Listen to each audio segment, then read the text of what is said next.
Alright, let's continue.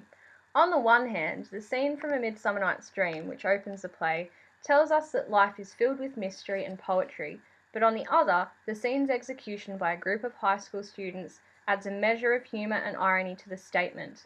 In the middle of fairy lights and tripping fantastical school elves appears Puck as if by magic, but he is soon revealed to be Tom, their own Chips Rafferty.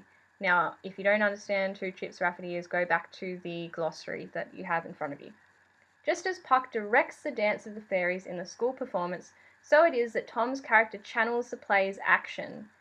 Consider this: do you think that discovery can happen without the assistance of somebody else? Can discovery happen in isolation, or does it happen because somebody else catalyzes it?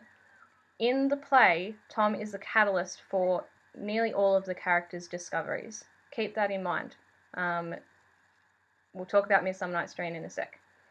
Within the mythology of Away, it is Tom who conjures up the fairies' tempest which destroys the caravan park, as if in terrible revenge on injustice and insularity, and it is the tempest which brings the families together on a secluded, unspoilt beach. It is Tom who creates a magic play for Amateur Night, a play about loss and hope which restores Coral to life.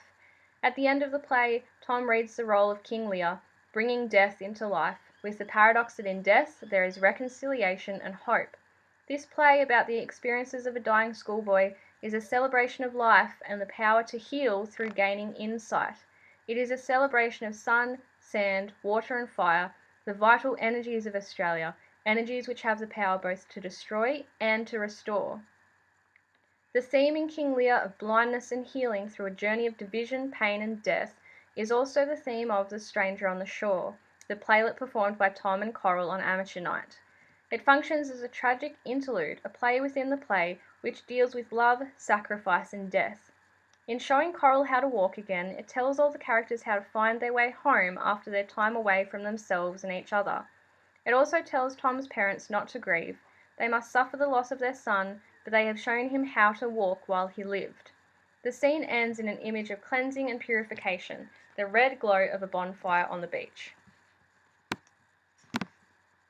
Tom's playlet gives perspective to Harry's speech in Act 4, in which the father tries to see his son's inevitable death in the light of a larger scheme.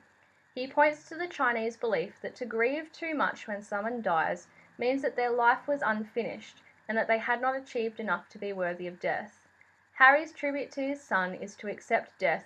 In a funny way, we're happy, even while we're very, very sad. These lines also sum up the tone of the play, as well as the feeling the audience retains at the end, a feeling of simultaneous elation and sorrow. The character's self-deception is portrayed through comedy, but the humour is counterpointed both by a dark tone of longing and bitterness, of unattainable dreams and lost ambitions, and by a lyrical tone of magic and beauty, which in this play expresses the poetry of life. Throughout the play, comic and serious scenes are juxtaposed, and each scene contains a mixture of light and dark tones. Gow infuses the serious themes with a comic vision. He finds both the ridiculous and the tragic in ordinary people and everyday events. The character of Gwen is genuinely funny as a stereotypical nagging wife and mother, the pretentious snob whose aspirations are symbolised by a caravan with all the comforts of her suburban home. But her actions and language are like an armour hiding pain and fear, as tangible and as destructive as Tom's illness. The comedy in the Amateur Night scene lies partly in the send-up of typical holiday camp entertainment, partly in the way the characters respond to it. The playlet performed by Tom and Coral is also funny, and stage directions such as Coral makes ship noises on a bottle and she swoons specify the comic aspects of the performance. But the comedy is gradually undermined by the tragic implications until the scene has moved from tired jokes and a rendition of Pearly Shells, accompanied on the ukulele, to Coral's line, I'm walking, to the tune of Mendelssohn's Nocturne. The structure of the dialogue works in the same way as the tone, emphasizing themes and action. Short, quick lines, usually duologues, in which the characters respond to each other's words without really listening to their meaning, alternate with lyrical passages which reveal the characters' feelings and inner lives. Repetition of words and phrases emphasizes the emptiness of their social language and of the personal language they create to avoid confronting what might lie beneath the surface meaning of the words they speak. There's a couple of good techniques that you can use there. Duologues, which in which the characters respond to each other without really listening to their meaning. Okay. Now I think it's also interesting. Oh, and the repetition of words and phrases. I think it's interesting that this, or according to May Britt Akerholt, this duologue and the repetition is a consequence of avoiding confronting what might lie beneath the surface meaning of the words they speak, meaning that perhaps the characters in the play are resisting their discoveries of themselves and of other people. Anyway, we'll continue. When confrontation does take place, the characters' worlds fall apart, but it is a necessary destruction, bringing the characters together on a magical beach to be restored and reconciled. Coral's escape from Roy and the glittering Gold Coast Hotel leads her to the healing powers of nature and Tom. Gwen, Jim, and Meg are ravaged by the forces of nature on Christmas Day by a fierce tempest brought by the fairies of the school play, and Puck, Tom. The storm destroys a whole way of life as it tears at the family's belongings, a way of life dramatised in the chorus of campers and emphasised by Mendelssohn's Wedding March.